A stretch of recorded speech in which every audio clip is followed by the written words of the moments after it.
3 reasons why you should never close your credit card. So a couple of things. When you close one of your credit cards, it's going to reduce the amount of available credit you have reporting on your credit report. If you currently have $100,000 worth of credit and you close a $25,000 credit card, your available credit is going to go from $100,000 to $75,000. As a result of lowering the amount of available credit you have, you also directly impact your credit card utilization.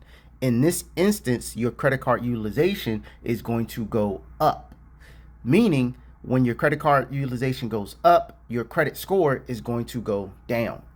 Next, by closing a credit card, you're going to impact the age of your credit report.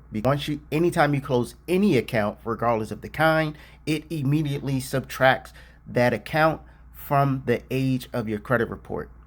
Next is that it's going to lower the number of total accounts you have on your credit report.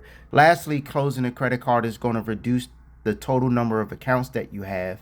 This is only talking about your open active accounts.